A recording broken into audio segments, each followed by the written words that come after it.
Berbagai topik menarik dikupas dalam dialog hari ini.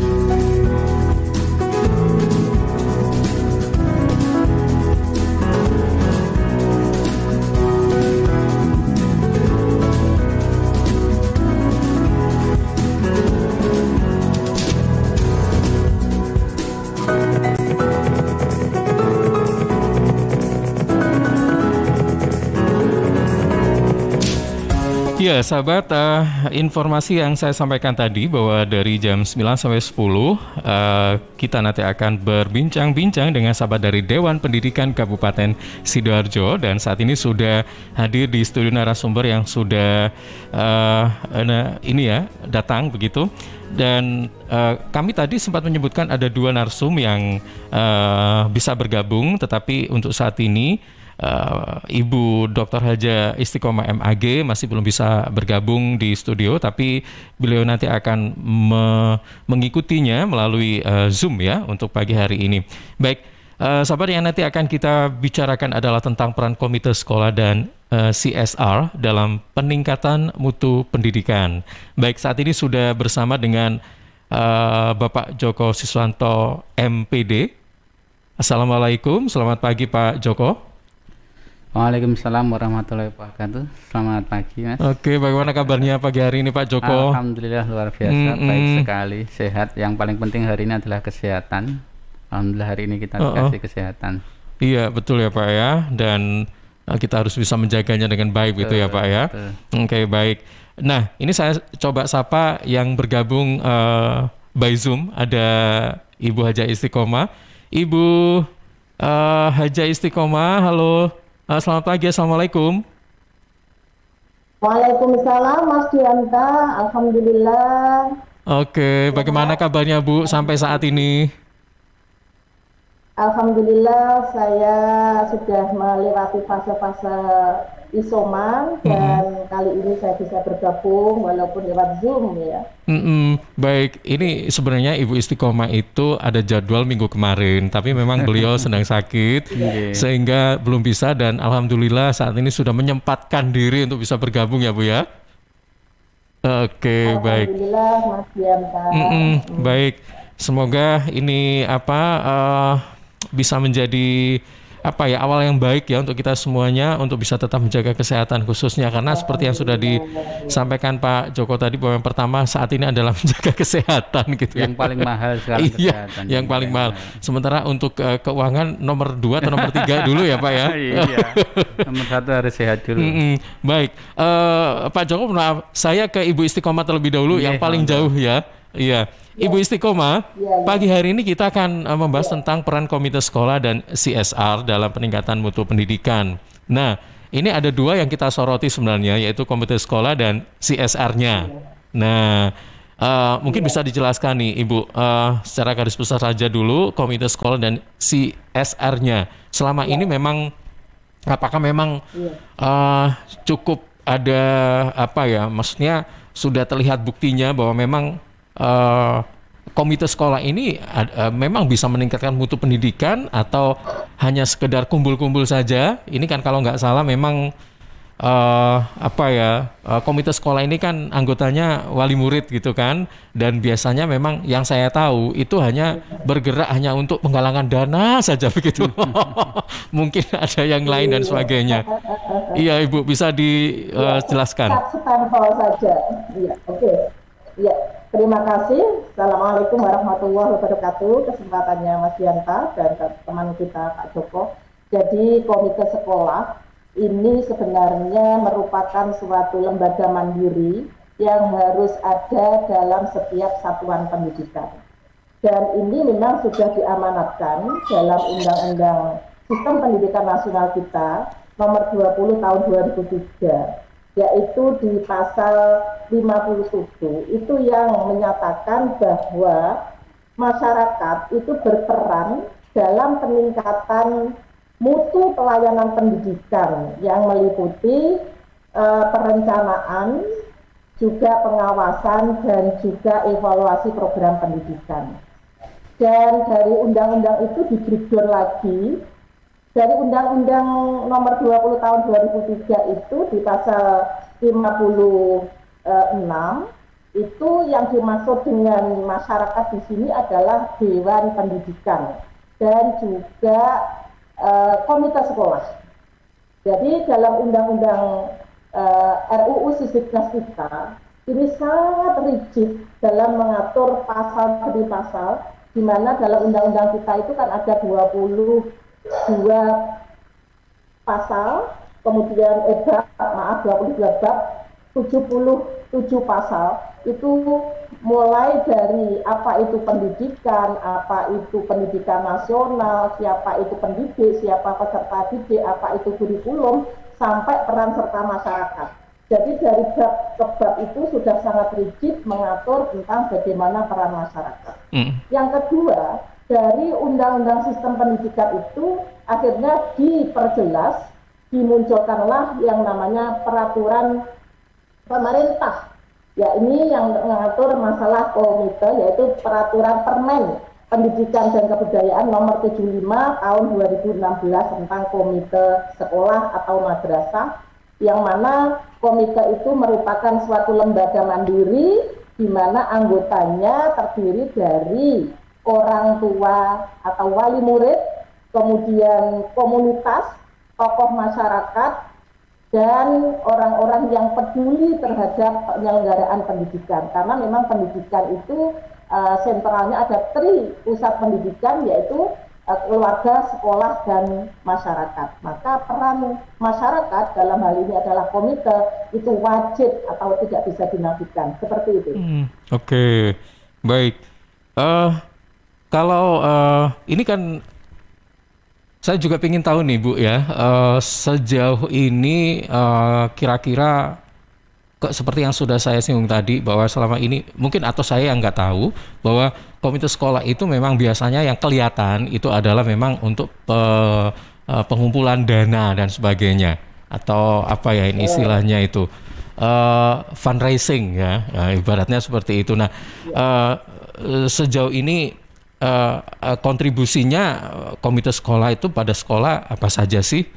Apakah memang sejauh ini ikut terlibat begitu dalam apa ya keputusan-keputusan dan sebagainya begitu, hanya sebagai semacam penyeimbang saja? Dalam hal ini penyeimbang dalam arti misalnya keputusannya sekolah seperti ini, tapi kalau memperhatikan usulan-usulan dari komite ternyata begini, nah akhirnya dibuat keputusan yang balancing, intinya tidak menguntungkan sekolah saja tapi juga menguntungkan masyarakat. Dalam hal ini kan diwakili oleh komite begitu, atau seperti apa Bu?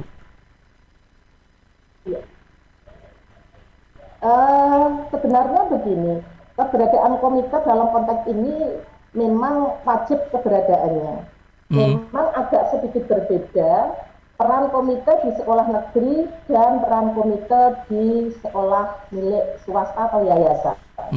Jadi kalau di negeri, peran komite itu memang sangat esensial sebenarnya. Karena apa? Mereka harus punya peran sebagai advisory agency, sebagai pemberi pertimbangan, dan juga sebagai supporting, sebagai pendukung, dan juga sebagai controlling atau sebagai pengontrol, dan juga sebagai mediator. Namun, nah ini permasalahannya, tidak semua satuan pendidikan itu komitenya bisa berperan aktif sebagaimana apa yang diamanatkan oleh undang-undang, bahwa peran komite adalah 4 aspek itu. Nah, pada umumnya kadang-kadang guyonannya komite itu hanya sebagai cap stempel saja, karena untuk mencairkan dana dari pemerintah, baik itu bosda maupun bosret, itu adalah harus komite.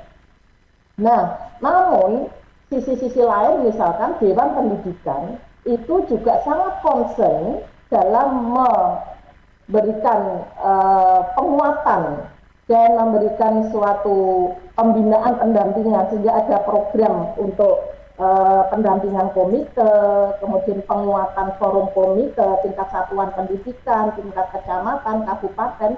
Artinya karena memang komite sangat strategis dalam upaya memberikan pelayanan, meningkatkan mutu pelayanan pendidikan sebagai pembuat perencana, sebagai pengontrol dan sebagai evaluasi program pendidikan yang diselenggarakan oleh pemerintah. Karena esensinya pendidikan itu dari masyarakat, oleh masyarakat, untuk masyarakat. Dan termasuk dalam undang-undang pendidikan itu ada pendidikan informal keluarga, kemudian pendidikan formal adalah lembaga sekolah atau madrasah, dan non formal adalah masyarakat. Yang kedua, kalau itu di sekolah swasta, yayasan, memang semua pembiayaan, mulai dari perencanaan, pelaksanaan, jadi mulai dari konteks manajemen adalah planning, organizing, actuating, controlling, leading, evaluating, sampai budgeting, itu adalah memang otoritasnya adalah di yayasan, dalam hal ini adalah ketua yayasan. Nah, komite itu memang hanya sebagai simbol-simbol saja, karena kalau di swasta memang semua pembiayaan itu adalah otonomi, diselenggarakan, digali, dan dilaksanakan oleh swasta atau yayasan, namun walaupun ada bantuan pemerintah, baik itu Bosda, Bosrek maupun Blok Grant.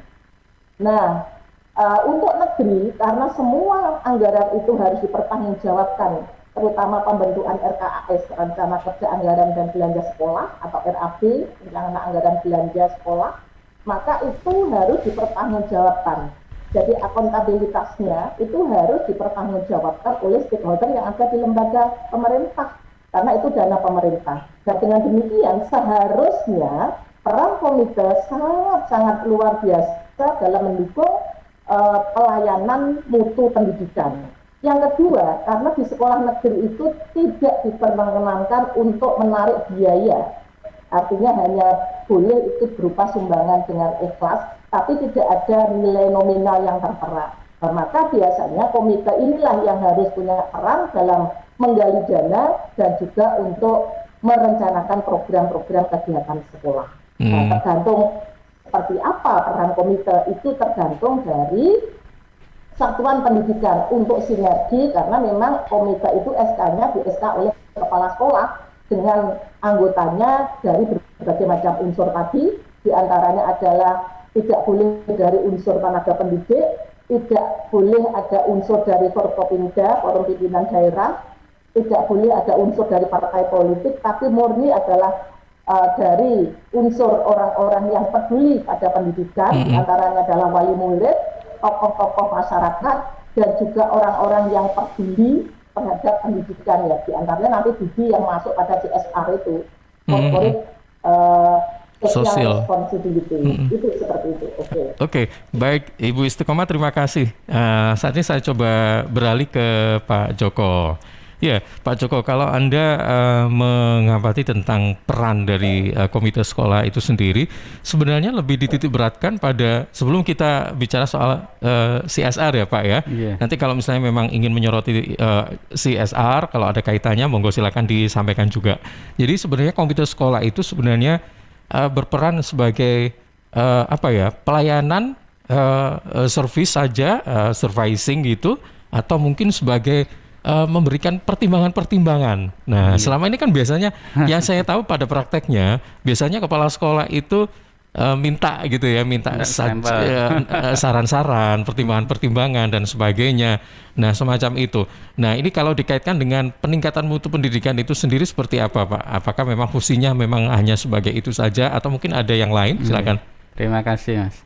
Tadi betul yang disampaikan Bu Istiqomah tadi, mulai dari runtut sekali, dari dasar undang-undangnya, kemudian diperkuat melalui Permendikbud nomor 75 tahun 2016 yang secara spesifik itu mengatur tentang komite, perannya seperti apa, fungsinya seperti apa.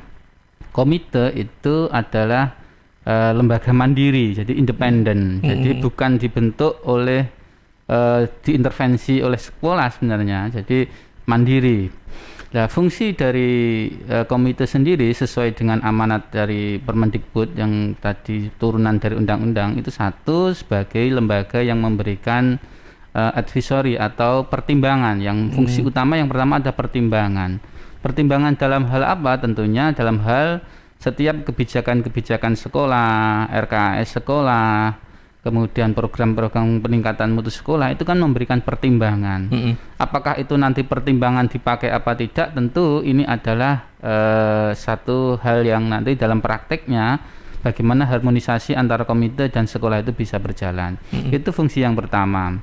Fungsi yang kedua yaitu adalah supporting atau memberikan dorongan. Dalam hal ini diharapkan komite yang tadi disampaikan tadi, penggalian dana, kemudian memberikan bantuan support pembiayaan kepada sekolah dan lain sebagainya. Ini fungsi yang kedua. Jadi tadi yang disampaikan tadi, apakah komite itu hanya sebagai penggalang dana? Sebenarnya fungsinya itu di antaranya memang supporting itu ada. Kemudian yang ketiga controlling, pengawasan. Tentunya dalam pelaksanaan program-program sekolah ketika tidak ada pengawasan, tentu ini hal yang kurang baik menurut kami. Jadi memang harus ada controlling dari komite. Yang tadi disampaikan keanggotaan komite itu 50% itu dari unsur wali murid yang aktif. Jadi 50% itu idealnya maksimal itu dari wali murid yang aktif. Jadi siswa yang memang betul-betul masih sekolah di situ. Kemudian 30% dari tokoh masyarakat, tokoh pendidikan ya. Kemudian yang ketiga adalah tadi 30% dari masyarakat yang peduli pendidikan, di antaranya tadi kalau digabungkan dengan CSR, karena CSR itu tidak ada secara spesifik payung hukum yang kaitannya dengan pendidikan. Kemudian fungsi yang keempat yaitu adalah mediator, tentunya menerima usulan-usulan dari wali murid dan lain sebagainya yang nanti akan disampaikan kepada sekolah. Jadi ada 4 fungsi pokok sebenarnya yang dari komite ini, walaupun memang tadi juga pernah disampaikan, disinggung pada implementasinya, prakteknya antara di sekolah negeri dan swasta tidak sama. Yang pertama, di negeri pun itu ya tergantung personalnya juga. Ketika personalnya itu, mohon maaf, misalnya antara kepala sekolah dengan komite ini bisa bersinergi dengan baik, kemudian menyusun program dengan baik, itu fungsi dan peran komite itu betul-betul bermanfaat dalam peningkatan kualitas mutu pendidikan di sekolah tersebut. Lagi-lagi ini ya terkait dengan personel komite tersebut, termasuk nanti bagaimana kondisi sekolah yang ada. Di Sidoarjo ada beberapa komite yang berjalan bagus, fungsi dan perannya itu terlaksana dengan baik, tapi ada juga yang komite mohon maaf tadi hanya sebagai stempel saja, hanya ketika semua diserahkan ke sekolah, tapi fungsi dan perannya itu tidak dilaksanakan dengan baik. Nah, inilah yang menjadi tugas Dewan Pendidikan sebagai salah satu lembaga yang nanti memberikan penguatan kepada komite-komite sekolah. Harapannya nanti komite-komite yang kurang bagus ini akan kita berikan penguatan-penguatan tadi yang disampaikan Bu Istiqomah. Ya Pak Joko, sebenarnya kalau saya berdasarkan apa yang sudah disampaikan tadi, ternyata keberadaan dari komite sekolah itu memang sangat penting sekali dan sangat dibutuhkan oleh sekolah gitu ya. Tapi kan pasti ada rambu-rambunya dong ya.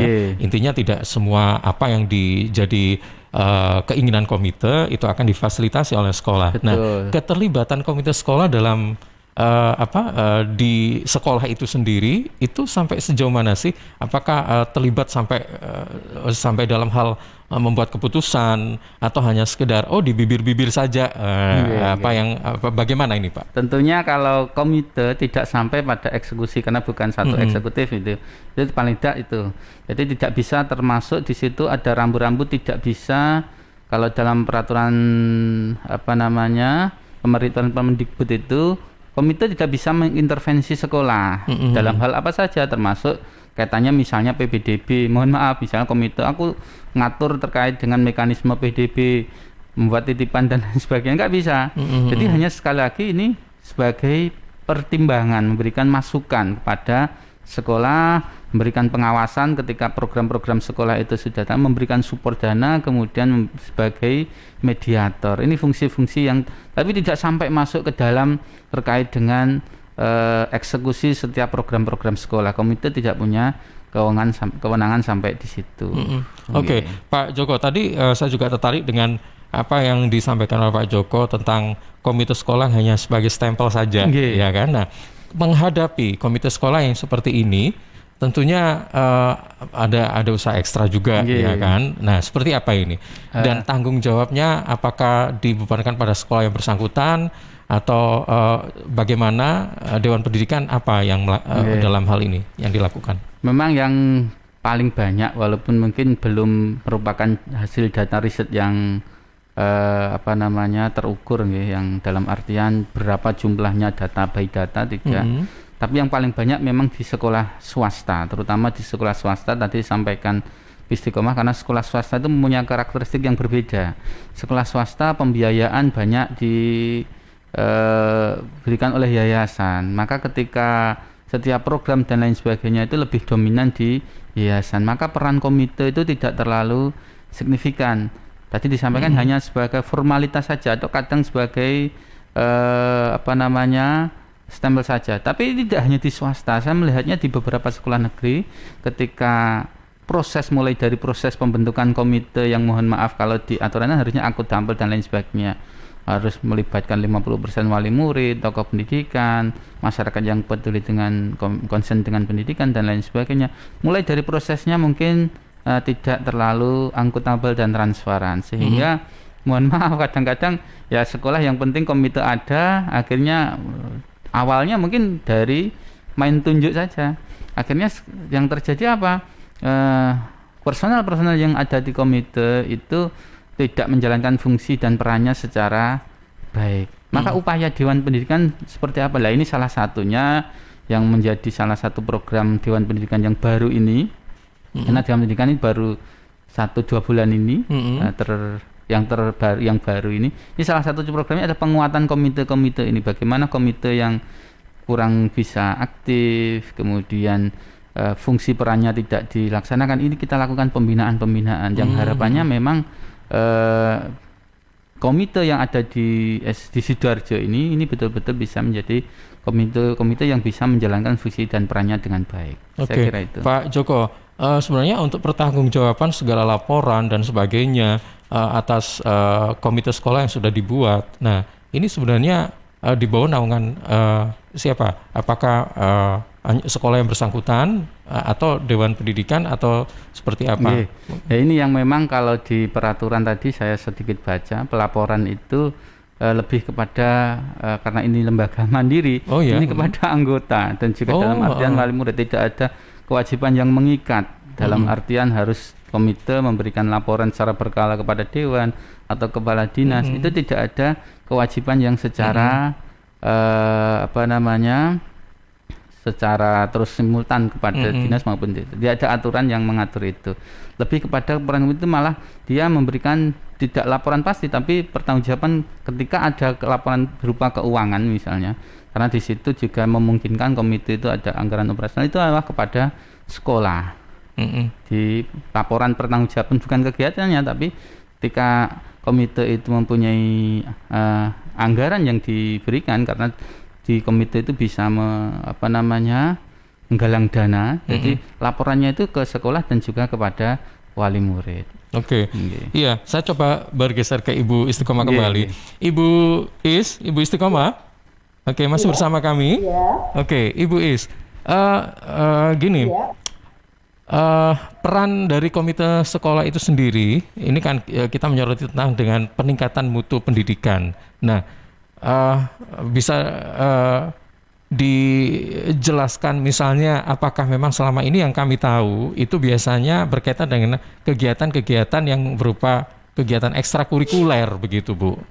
Apakah memang hanya sebatas itu atau mungkin ada kegiatan-kegiatan lain yang sekiranya mengaitkan atau dalam hal ini komite sekolah juga dilibatkan begitu? Seperti apa sih sebenarnya, Bu? Terima kasih. Jadi sebagaimana tadi apa yang sudah diatur di Permen 75 tahun 2016 tentang komite sekolah tahun madrasah, sebenarnya kalau kita real, saya kemarin dari Dewan, karena saya alhamdulillah tahun kemarin juga sudah masuk di keanggotaan Dewan Pendidikan. Ini kita pernah studi banding ke Bandung.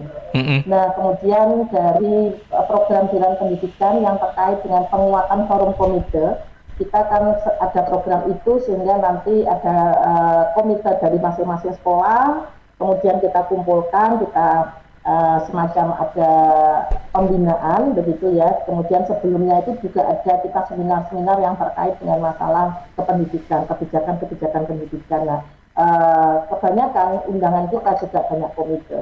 Jadi kalau kita lihat dalam konteks di Sidoarjo, sekolah-sekolah yang negeri, kalau saya tadi kemarin ke Bandung itu contohnya begini, misalkan di SMP 13 ya di sana, pada saat waktu itu adalah UAN, ada ujian nasional, di sekolah negeri itu kan tidak diperkenankan untuk memungut biaya pendidikan sepeser pun berupa apapun, bahkan untuk LKS pun kan tidak diperkenankan. Satu sisi kebijakan pemerintah untuk melakukan kegiatan evaluasi akhir tentang UAN atau UN, ujian nasional, maka menggunakan chart komputer assessment test, maka sekolah tidak semuanya memiliki perangkat komputer. Nah, kalau tidak memiliki perangkat komputer, padahal bantuan dari pemerintah juga belum ada. Bagaimana? Nah, ini ada inisiatif dari komite untuk mengadakan perangkat komputer itu, sehingga tercukupi. Waktu ujian dengan jumlah siswa peserta hampir 300, mereka sudah punya hampir sekitar 70 unit komputer. Nah, ini misalkan, ini kan sangat-sangat membantu. Kemudian misalkan pada saat pengembangan bakat minat dan kemampuan siswa, sebenarnya dalam Undang-Undang Nomor 20 Tahun 2003 itu sudah ada di poin dari 22 bab itu juga ada anak yang memiliki IQ yang berlebih atau memiliki kecerdasan yang luar biasa, itu juga harus ada wadah untuk menyalurkan prestasi mereka, sehingga kemarin kan ada program akselerasi. Begitu juga anak yang berkebutuhan khusus dan sebagainya.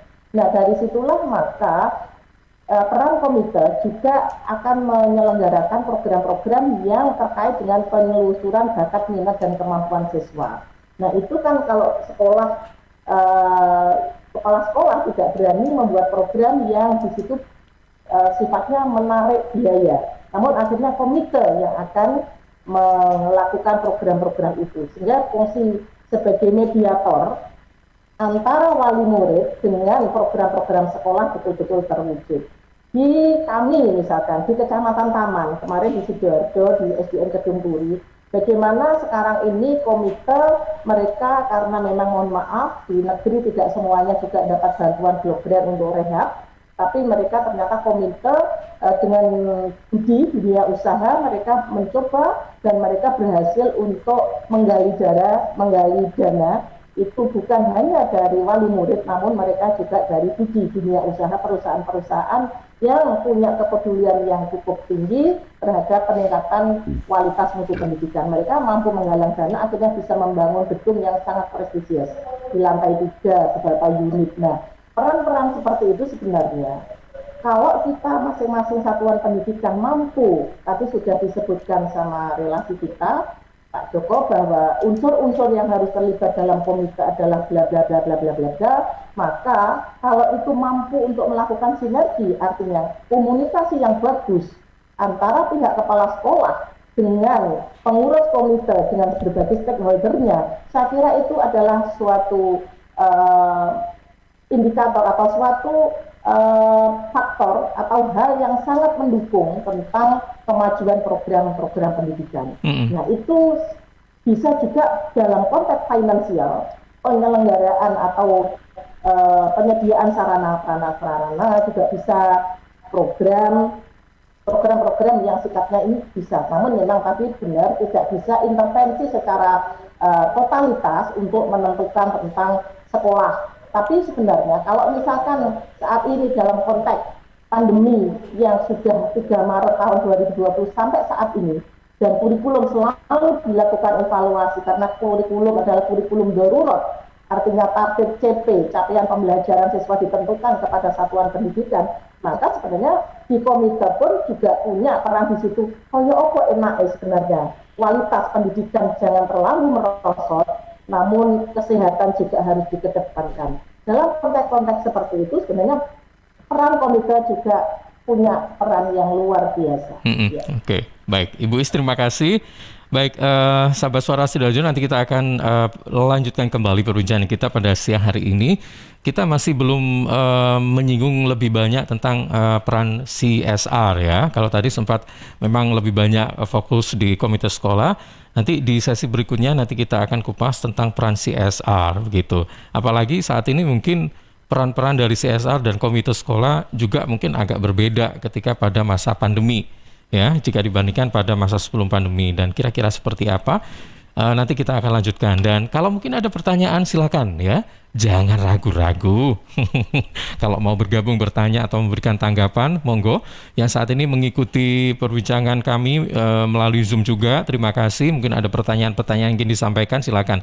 Anda bisa manfaatkan 031-896-1514 ya, atau bisa juga di 0811-309-1009. Kami segera kembali.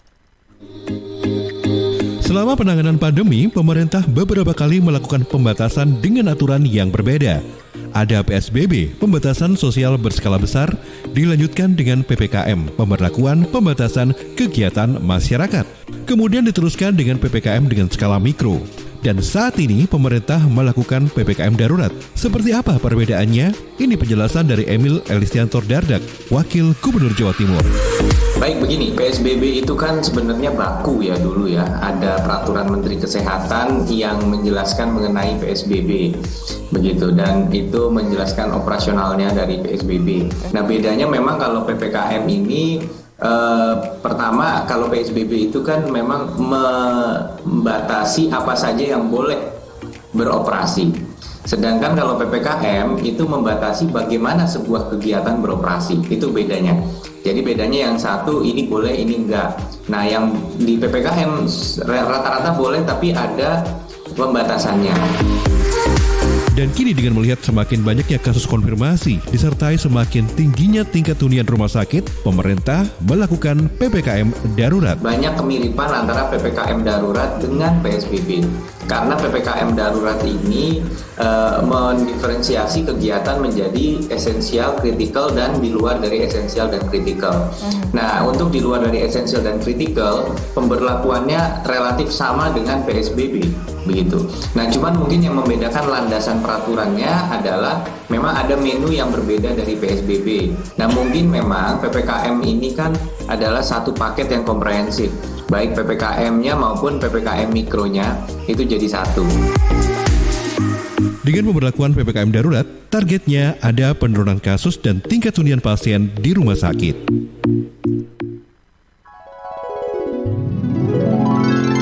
Suatu hari di dalam tubuh yang sudah divaksinasi, vaksin bekerja dalam tubuh menimbulkan kekebalan melawan COVID-19.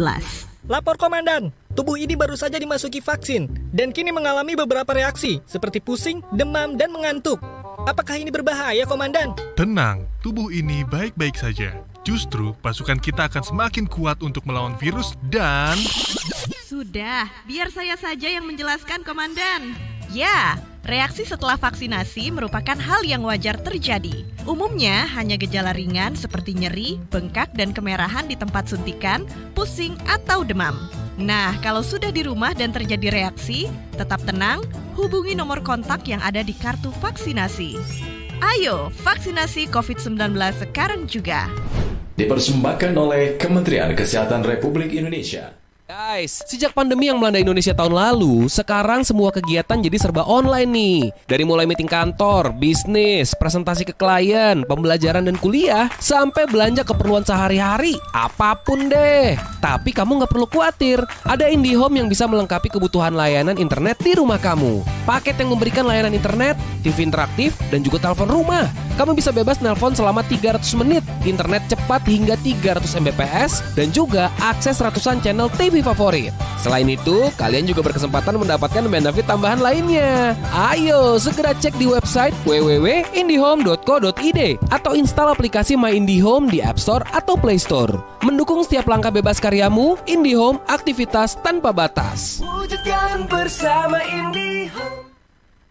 Rokok opo iki kok putihan? Ya rokok tok, ya murah, ya akeh. Rokok ilegal ki. Masa rokok ilegal iki? Yo ki. Lah awakmu kok roh nek iki rokok ilegal? Rokok ilegal iki gak nek pita cukene. Samen paling roe bandro iku lho. Rokoke kudu enek merek karo nama perusahaane sing terdaftar ndek bea cukai. Lokasi pembuatane ndek kene ya gak enek. Terus ndek kene rokok ilegal iki gak enek gambar karo peringatane teko pemerintah. Berarti rokok ilegal gak resmi no? Aduh ya mesti to Lemul. Rokok ilegal iki merugikan negara. Mergo ora mbayar cukai sing digembangun negara. Walah tutu, sepenting wong-wong gak roh. Loh, gak iso lagi. Makane to Le, tuku sing pasti-pasti ae. Aja ngawur. Laporkan peredaran rokok ilegal ke kantor Bea Cukai terdekat atau hubungi nomor 1.500 225 1.500 225. Iklan layanan masyarakat ini dipersembahkan Bea Cukai Sidoarjo. Ayo, ngewangi Bea Cukai, berantas rokok ilegal. Bea Cukai Sidoarjo, fokus mengawasi, tulus melayani. Tisu, masker, hand sanitizer, apalagi ya? Situ mau kerja atau mau camping sih? Kayak mau naik gunung aja. Hello, selama ini kemana aja? Ini yang perlu disiapin buat adaptasi kebiasaan baru alias new normal. Sekarang ini kita kudu dan harus terbiasa dengan kebiasaan hidup sehat, bersih, sesuai protokol kesehatan. Saat ini kita dalam perubahan pola hidup dalam situasi pandemi COVID-19.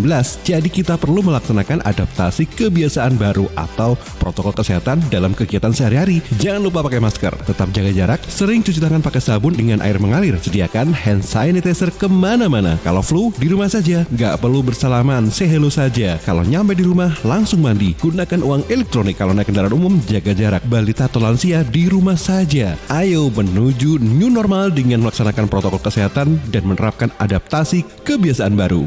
Hei, udah jam berapa nih? Kebiasaan telat juga masuk new normal ya?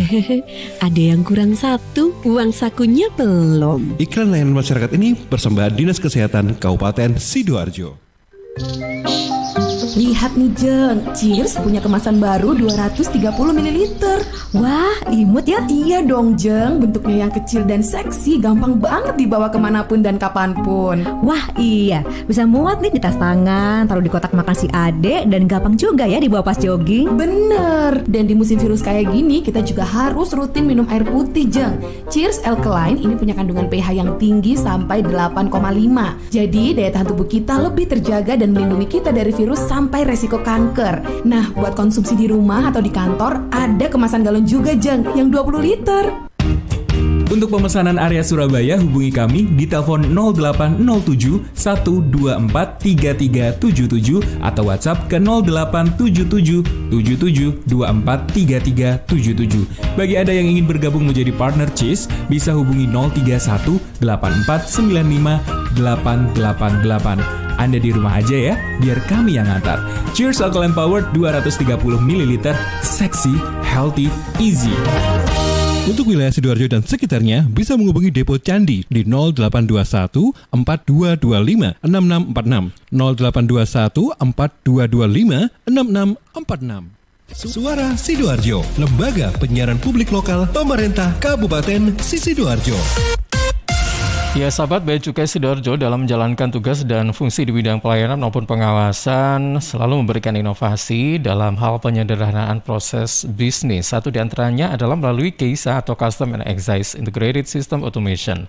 Nah, di tahun 2018 sampai 2024, Bea Cukai Sidoarjo menerapkan KEISA 4.0 dengan mengedepankan single core system dan smart custom excise. Juga mengoptimalkan pengawasan dan memanfaatkan teknologi. Kemudian lawyer support mengotomasi proses bisnis pendukung serta analitik berupa pemanfaatan data untuk pengambilan keputusan organisasi. Informasi ini persembahan Bea Cukai Sidoarjo, fokus mengawasi, tulus melayani. Suara Sidoarjo, lembaga penyiaran publik lokal pemerintah Kabupaten Sidoarjo. Ya, sahabat, kita lanjutkan kembali bincang kita pada siang hari ini bersama dengan Bapak Joko dan juga Ibu Istiqomah. Ya, Pak Joko, ini bisa dijelaskan yang CSR-nya, apakah memang punya peranan yang sama atau mungkin yang beda dengan komite sekolah? Nah, kalau misalnya beda, ini bisa dijelaskan lebih detail lagi seperti apa sebelum kita membacakan ada 3 pertanyaan berikut ini. Siap. Ya. CSR atau Corporate Social Responsibility ini beda memang dengan komite. Terus nanti bagaimana perannya di pendidikan? Seperti kita tahu memang kalau di CSR itu tidak ada, kalau di payung hukum yang kaitannya dengan khusus pendidikan tidak ada. CSR itu payung hukum yang menaungi ada banyak, itu rata-rata kaitannya dengan undang-undang terkait perseroan terbatas, undang-undang Minerba, undang-undang BUMN dan lain sebagainya, penanaman modal dan lain sebagainya.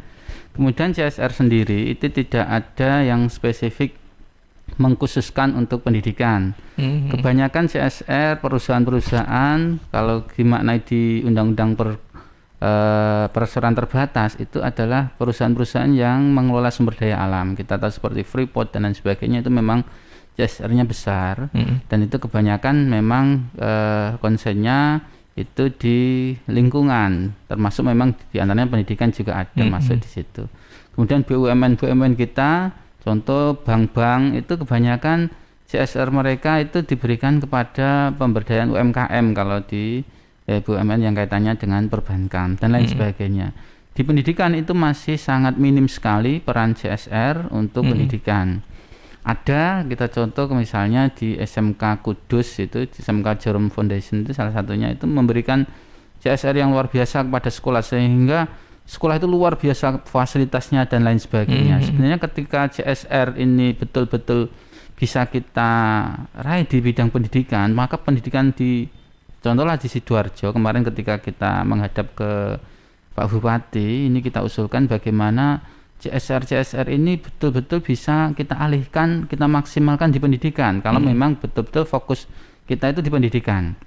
Nah, ini nyambung tadi yang disampaikan tadi ketika di komite ada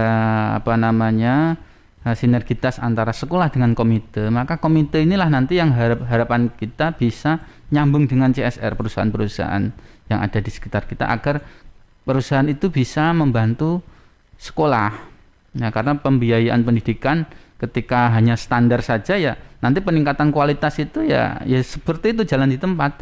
Tetapi nanti ketika pendanaan itu luar biasa besar dan perusahaan itu ikut membantu, insya Allah kualitas sarananya bagus, kualitas peningkatan pendidiknya nanti bagus, nanti berimplikasi terhadap peningkatan kualitas mutu pendidikan. Nah, ini yang konsep CSR ini yang memang sedang kemarin termasuk kalau di SMK, kebetulan saya memang aktif di SMK, mungkin CSR perusahaan itu tidak harus melulu memberikan berupa uang atau bantuan bangunan dan fisik dan lain sebagainya. Taruhlah di SMK ini perusahaan membuka diri, satu memberikan siap untuk sinkronisasi kurikulum dengan SMK, kemudian memberikan guru bantu perusahaan kepada sekolah, seorang praktisi gitu ya, kemudian sebagai tempat prakerin, sampai pada harapannya kalau kemarin disampaikan Gus Bupati itu penyerapan perusahaan-perusahaan itu betul-betul memang ada sinergitas dengan sekolah, terutama yang di Sidoarjo lulusan-lulusan SMK. Jadi mulai dari kurikulumnya apa sih sebenarnya yang dibutuhkan perusahaan itu. Kadang-kadang keluhannya perusahaan lulusan SMK kita, sekolah kita itu tidak punya kompetensi yang sesuai dengan perusahaan. Tetapi satu sisi perusahaan tidak membuka yang dibutuhkan itu apa? Biar kita sebagai pensuplai demand-nya ini sama, sinkron. Maka dibutuhkan mulai dari sinkronisasi kurikulum. Ini bisa dimasukkan menjadi salah satu masuk pada CSR perusahaan, tidak melulu harus pembangunan secara fisik atau bantuan berupa uang, tapi banyak hal CSR yang bisa diberikan perusahaan. Nah, inilah yang nanti salah satunya juga nyambung di peran komite, harus ada yang memfasilitasi, termasuk diantaranya pemerintah. Karena kalau sekolah langsung ke perusahaan itu kadang-kadang juga ada akses yang terbatas. Tapi kalau banyak yang memikirkan peningkatan kualitas mutu, komite, sekolah, pemerintah, insya Allah pendidikan itu peningkatan kualitas mutunya akan semakin baik. Saya kira itu. Oke, baik. Ya, Pak Joko, terima kasih. Saya beralih ke Ibu Istiqomah. Ibu Istiqomah? Halo, Ibu. Iya. Oke, baik. Halo. Iya, sudah. Saya bisa mendengar suara Ibu. Ibu, kalau tadi Pak Joko mengatakan bahwa ternyata peran CSR itu minim sekali ya di bidang peningkatan mutu pendidikan. Mungkin bisa dikatakan lain beda tempat ya Pak ya. Mungkin ada beberapa daerah yang memang minim, tapi ada juga yang punya keterlibatan tinggi gitu ya terhadap pendidikan. Nah, kalau melihat contoh kasus seperti ini, misalnya peran CSR itu minim terhadap peningkatan dalam hal ini peningkatan kualitas pendidikan yang dilakukan Dewan Pendidikan, kira-kira apa Bu? Seperti itu. Nah, ini bisa dijelaskan lagi kira-kira, kan juga termasuk bagus juga ya kalau misalnya tadi menurut Pak Joko bersinergi komite sekolah, CSR-nya juga jalan, semuanya jalan kayak gitu. Silakan Bu. Ya, terima kasih. Jadi memang secara yuridis formal CSR itu tidak ada keterlibatan langsung secara spesifik dengan dunia pendidikan. Namun kalau kita mengacu pada Undang-Undang Nomor 40 Tahun 2007 tentang perseroan terbatas, pasal 1 ayat 3 itu juga menyatakan bahwa CSR itu memiliki tanggung jawab sosial terhadap lingkungan dan harus memiliki komitmen yang tinggi dalam pembangunan ekonomi yang berkelanjutan. Dalam konteks ini, sehingga CSR itu sebenarnya mereka akan terlibat dalam bidang ekonomi, misalkan tadi sudah disentuh dari UMKM, jadi perusahaan. Jadi CSR itu nanti sebenarnya yang diutamakan itu adalah perusahaan-perusahaan BUMN dan perusahaan besar, misalkan seperti Petro, Freeport, kemudian Newmont, Pikiran Rakyat. Kemarin mahasiswa saya, Nurul itu bagus, luar biasa, dia juga menulis tesisnya tentang peran Pertamina Patraniaga dalam peningkatan mutu pendidikan di Jakarta. Dia ternyata memberikan bantuan pendidikan. Nah, dalam konteks ini yang terkait dengan sosial ekonomi, kemudian budaya, pendidikan, dan juga kaitannya dengan kesehatan. Kita soroti dulu tentang pendidikan. Di pendidikan memang kayaknya nampaknya belum nampak ya, tapi tergantung daripada tadi sinergi antara komite dengan perusahaan. Namun saya melihat di lingkungan, karena kami adalah orang akademisi dan praktisi, saya melihat mahasiswa itu banyak yang minta tanda tangan untuk apa? Di perusahaan bapak saya akan memberikan beasiswa dengan persyaratan bla bla bla bla bla begitu.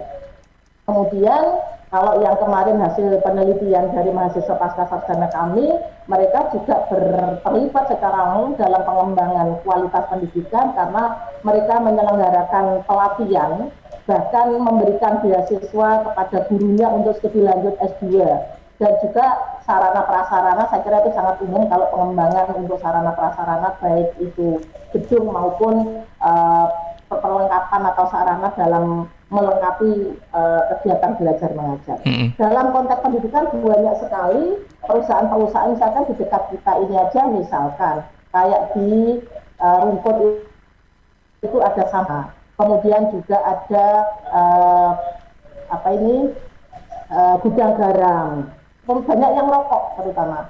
Itu kemudian kalau yang perusahaan BUMN kemarin karena saya juga di praktisi, itu siswa kami juga mendapatkan bantuan beasiswa dari Telkom, dari bank, tergantung sebenarnya, karena memang harus ada dari undang-undang itu, memang perusahaan itu harus ada dana yang diperuntukkan untuk kelestarian dan pengembangan masyarakat secara berkelanjutan.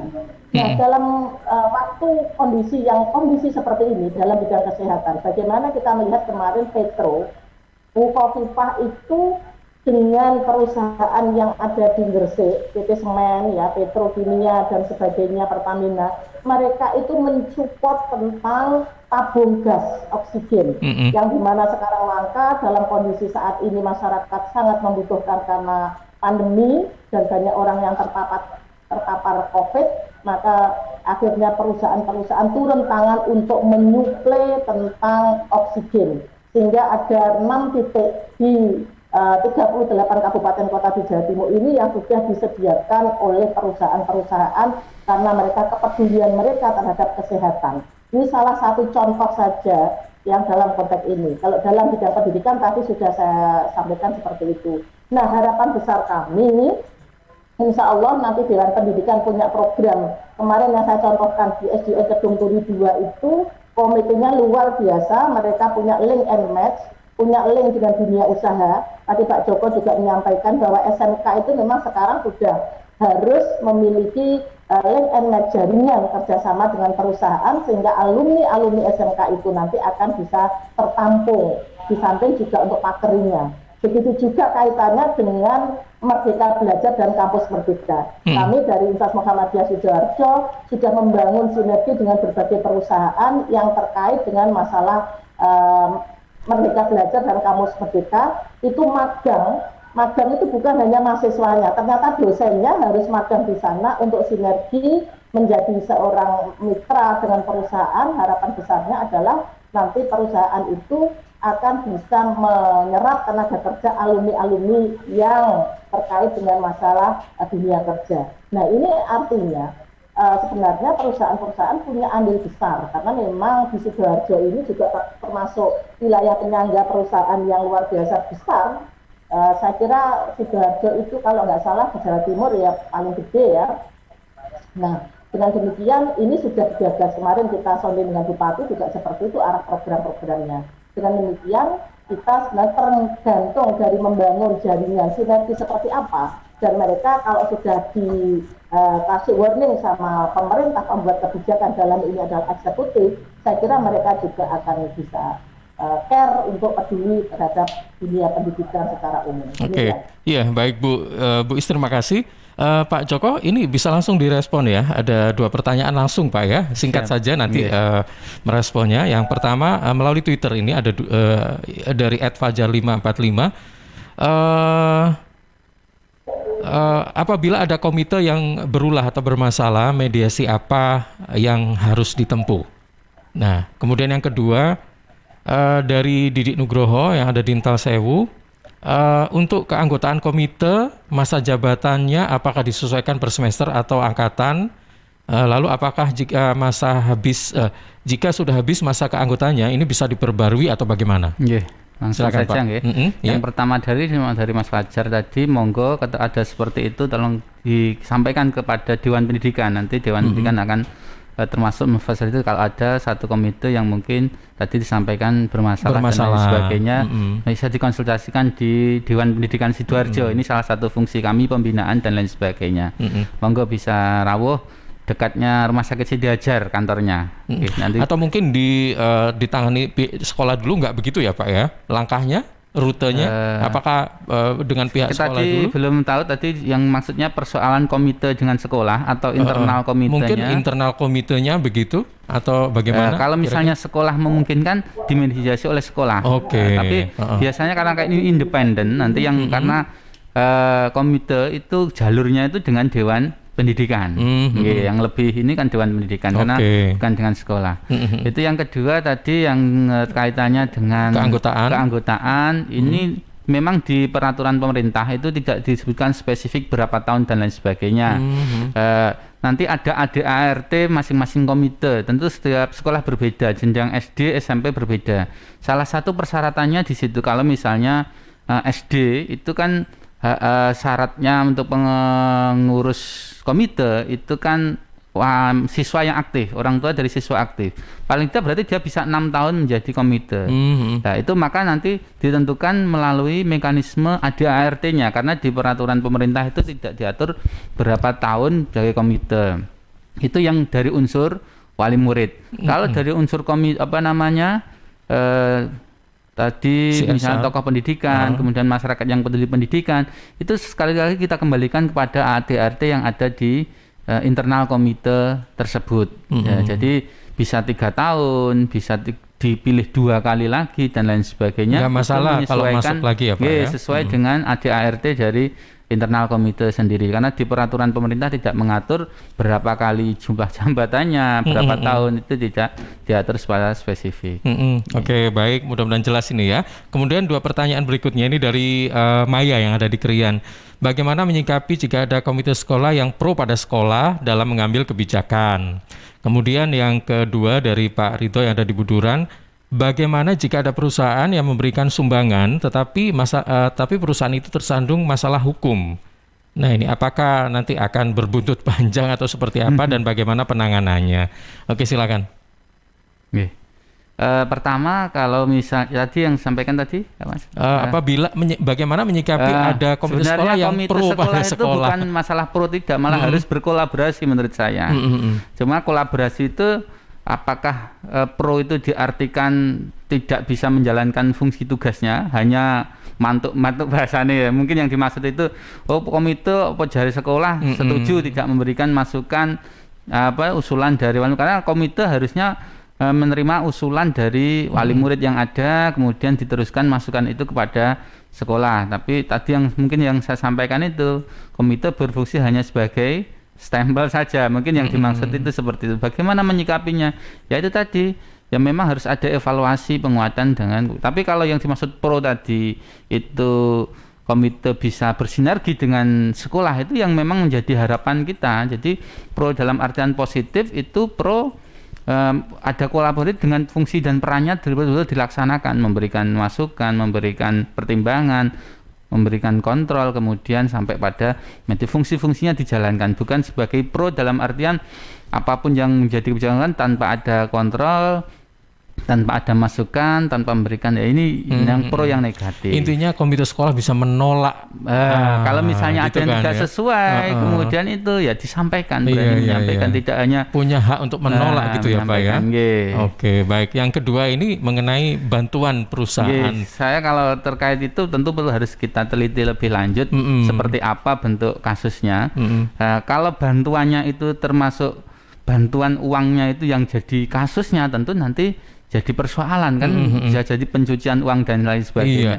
Tapi kalau kasusnya itu berbeda, dari bukan kaitannya dengan bantuan dalam artian kasus yang berbeda, saya kira juga tidak ada persoalan. Tetapi mungkin yang lebih paham menjawabnya, karena ini kaitannya dengan hukum, ya mungkin orang yang memang ahli hukum. Kalau saya pendapat pribadi tadi, selama uang itu bukan kaitannya dengan tadi persoalan, misalnya persoalan itu bermasalahnya di bidang perizinan atau lain sebagainya, ini kan tidak ada kaitannya dengan persoalan yang bantuan yang tadi diberikan kepada sekolah. Ini menurut saya, tapi ini mungkin nanti lebih spesifik, tentu ahli hukum yang dan lihat baik kasusnya secara detail tentunya. Tidak bisa kita menyimpulkan jawaban dari yang tadi disampaikan. Oke, baik. Sebagai yang terakhir, Ibu Istiqomah, mungkin ada yang ingin disampaikan Bu sebagai closing statement-nya, apa ini? Silakan. Ya, terima kasih untuk closing statement pada acara on air di Suara Sidoarjo kali ini adalah bahwa kami dari segenap Dewan Pendidikan punya tanggung jawab secara moral maupun secara kewajiban kewarganegaraan sebagai partisipasi masyarakat, memohon kepada segenap unsur masyarakat, elemen masyarakat, baik masyarakat dunia usaha, masyarakat akademisi pendidikan, maupun masyarakat manapun saja, dalam upaya peningkatan kualitas pelayanan mutu pendidikan, mari kita sinergi, karena esensinya adalah pendidikan ini adalah tanggung jawab pemerintah, keluarga, dan masyarakat. Dan khusus untuk perusahaan, saya kira luar biasa kalau mau, memang ini adalah bagian daripada sosial kepedulian mereka untuk masyarakat, dan juga akan sinergi dengan Dewan Pendidikan untuk sama-sama membangun kekuatan untuk memajukan dan meningkatkan kualitas mutu pendidikan yang ada di negara NKRI. Oke, baik. Ibu Istiqomah, terima kasih. Assalamualaikum warahmatullahi wabarakatuh. Waalaikumsalam. Iya. Ada tambahan lagi mungkin Pak Joko, silakan sebagai closing statement-nya. Terima kasih. Tentunya peran komite, fungsinya ketika itu bisa dijalankan dengan baik, tentu seperti yang menjadi harapan dan tujuan dibentuknya komite adalah peningkatan kualitas mutu pendidikan. Ini yang tentu kita harapkan bersama, termasuk ketika CSR, semua perusahaan punya komitmen yang kuat, tidak hanya di bidang ekonomi, di bidang lingkungan, tetapi konsen kita bersama, bukan karena saya seorang guru atau pendidik, tapi memang kalau saya berpendapat ketika pendidikan itu suatu negara itu maju, maka negara tersebut pasti maju. Maka semua pihak, semua masyarakat itu punya kewajiban untuk memajukan pendidikan. Maka industri perusahaan juga punya kewajiban sosial untuk memajukan pendidikan kita. Saya kira itu, Mas. Oke, baik. Pak Joko Siswanto, terima kasih sudah bergabung pada siang hari ini. Assalamualaikum warahmatullahi wabarakatuh. Assalamualaikum warahmatullahi wabarakatuh. Ibu Istiqomah juga terima kasih ya Bu sekali lagi untuk Ibu. Oke. Iya. Oke, baik. Sahabat, baru saja kita ikuti bagaimana paparan peran komite sekolah dan CSR dalam peningkatan mutu pendidikan bersama dengan sahabat-sahabat dari Dewan Pendidikan Kabupaten Sidoarjo. Ada Bapak Joko Siswanto MPD dan Ibu Dr. Haja Istiqomah MAG. Tetap di Suara Sidoarjo.